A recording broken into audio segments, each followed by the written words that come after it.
They left me at the hospital on my 21st birthday. A month later, they needed my signature. My mom's voice on the phone was clipped and bright at the same time, like she was smiling through her teeth. "We're leaving now, Lauren. Your brother's got training early, and we can't sit here all night." I stared at the white hospital curtain in front of me, the cheap fabric swaying slightly when someone walked past in the corridor. The air smelled like antiseptic and stale coffee, and my wristband felt too tight even though it wasn't. "Mom," I said, and my throat burned. "I'm still waiting for the results." Behind her, I could hear my dad clearing his throat and the squeak of a chair, like they'd already stood up. Mom exhaled, impatient. "They said it could take hours. You're fine. It's probably just dehydration or anxiety or whatever. Call us when you're discharged." Then, softer, like she thought this made it kinder. "Happy birthday, sweetheart." I pressed the phone harder to my ear like that could keep her there. "Please don't go," I said, and my voice came out embarrassingly thin. The line went quiet for a beat, then Dad's voice cut in flat. "Don't make this harder. We'll see you tomorrow." I swallowed, tasting salt because I didn't realize tears had reached my lips. I stared at my hands in my lap. For tape, red nail polish chipped at the edges, and I heard myself say, almost calm, "Okay. I won't forget this." I hung up and just sat there, listening to the beeping of a monitor that wasn't even for me, listening to nurses' shoes squeak down the hallway, listening to the low murmur of someone crying behind another curtain. My stomach was tight with that hollow, nauseous feeling you get when adrenaline drops and you're left with only what actually happened. My birthday dress was in a plastic bag at my feet, wrinkled and useless. I'd put it on that morning thinking I'd end the night with cake and a candle, maybe an awkward toast from Dad, maybe my brother teasing me. Now I was alone under fluorescent lights, the kind that make everyone look a little sick. A nurse with tired eyes came by and asked, "You got someone coming back for you?" I opened my mouth, and nothing came out at first. Then I forced a smile that felt like cracking ice. "Yeah, I lied. They're just parking." It was a Friday night, the day I turned 21, and the whole thing started with me trying not to ruin anyone's plans. That's what I did in my family: shrink, adjust, make myself easier. My brother Ethan is the golden child. He's 2 years older than me, athletic, loud, the type of guy my parents love introducing at barbecues. "Ethan's got so much potential," Dad would say, like potential was a currency. When Ethan needed anything, a ride, money, reassurance, my parents responded like it was urgent. When I needed something, it was always framed as inconvenience. "Lauren, you're independent. Lauren, you're sensible. Lauren, you'll figure it out." It sounds like praise until you realize it's a polite way of saying, "We don't want to deal with you." That day, I woke up excited. Not because I expected some huge party, but because 21 felt like a marker. Like I'd crossed into a version of adulthood where people take you seriously. Mom had promised we'd go out to dinner as a family. "Just us," she said. Something nice. She even let me pick the restaurant. I spent too long doing my hair and putting on mascara, and I wore a blue dress that made me feel like I belonged somewhere. Ethan rolled his eyes when he saw it. "You look like you're going to a wedding," he said. Dad laughed. Mom told him to be nice. We made it to dinner. I got one of those little birthday desserts with a candle. They sang half-heartedly. Mom took pictures and posted them.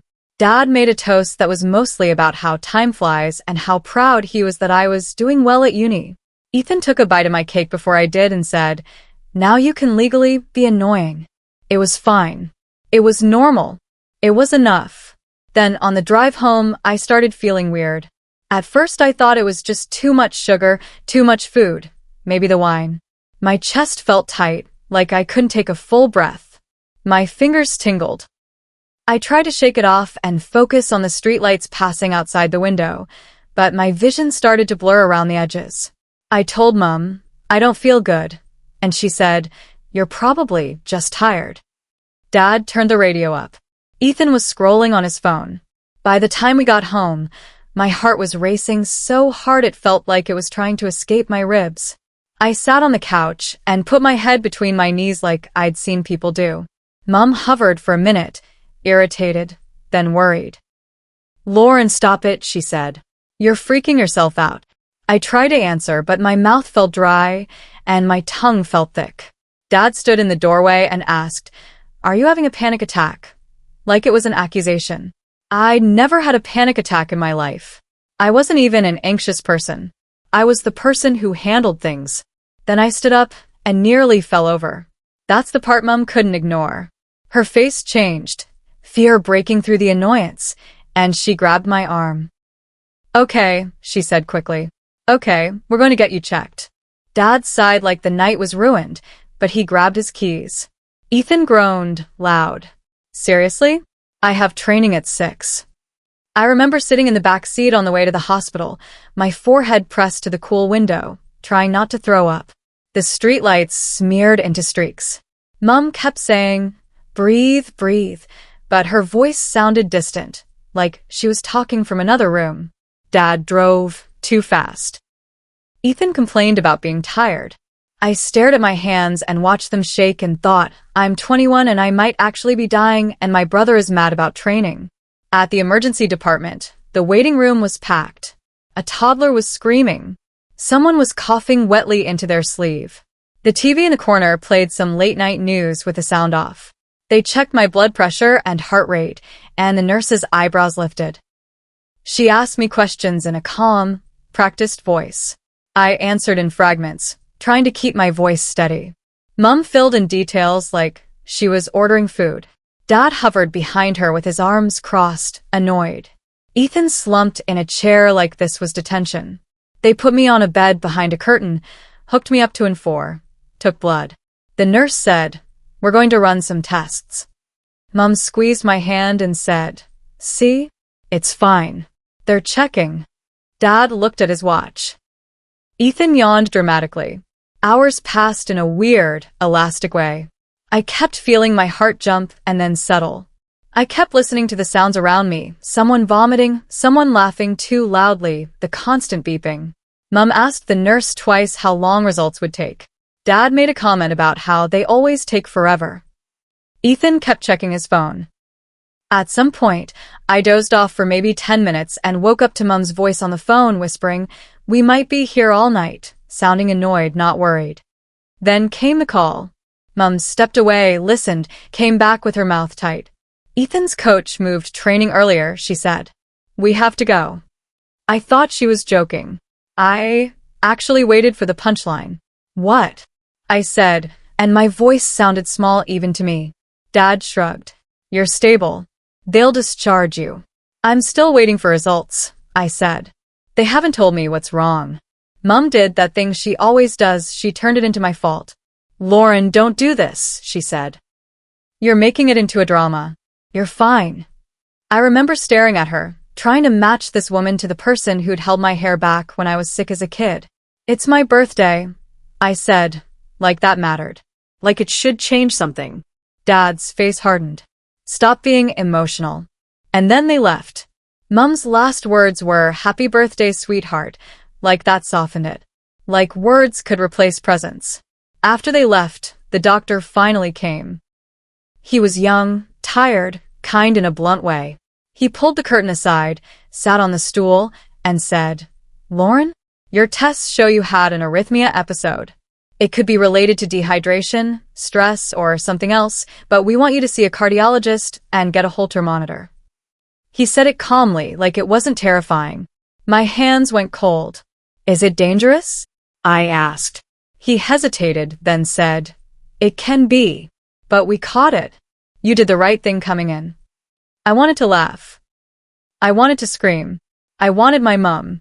Instead, I nodded, took the papers, called an Uber, and went home alone at 2 in the morning wearing the same dress I'd tried to feel pretty in, now wrinkled and smelling like hospital. The next day, my parents acted like nothing happened. Mom asked, "How are you feeling?" in that casual voice people use when they don't want the answer. Dad said, "See?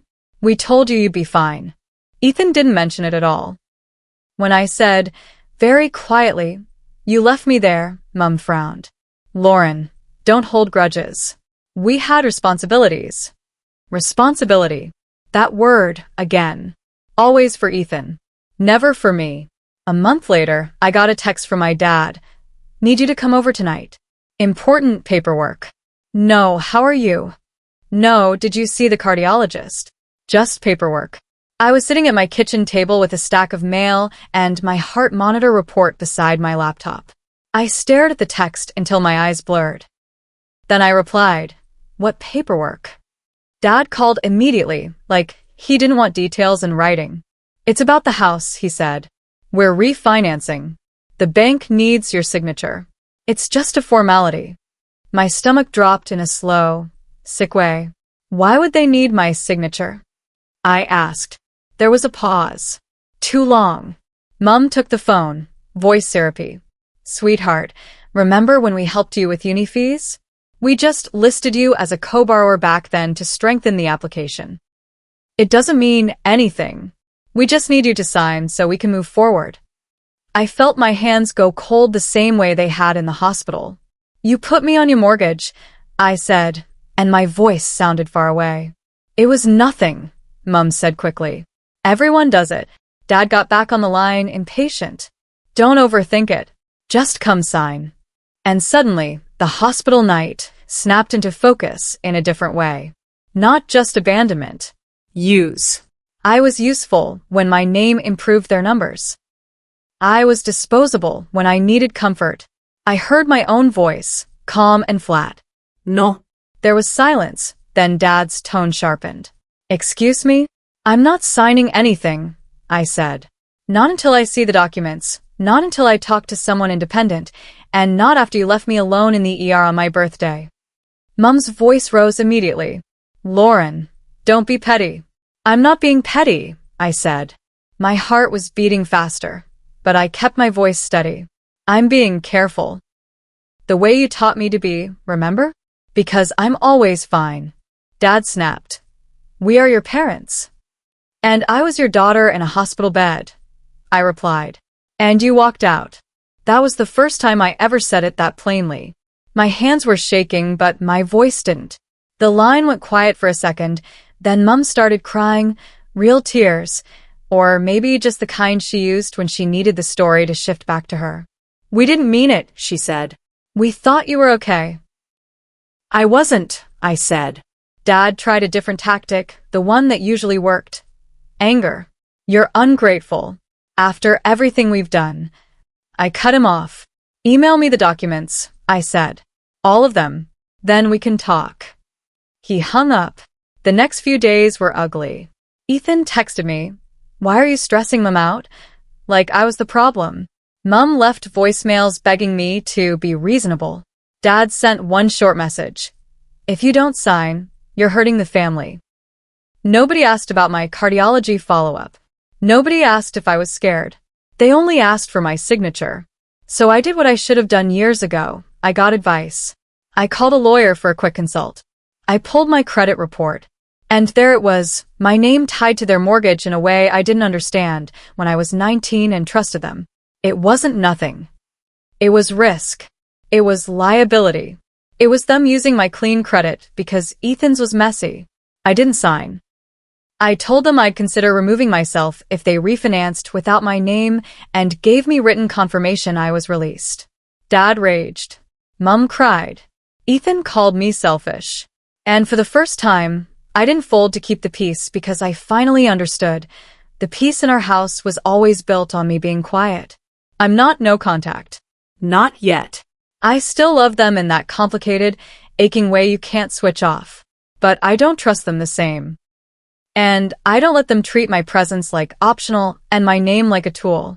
If there's anything I learned from turning 21 under fluorescent lights, it's that people show you who they are when you're inconvenient. I just didn't expect it to be my own family. Thanks for watching. If you've ever been abandoned at your lowest and then asked for something like it never happened, share your story in the comments. I read them, and I promise you're not alone.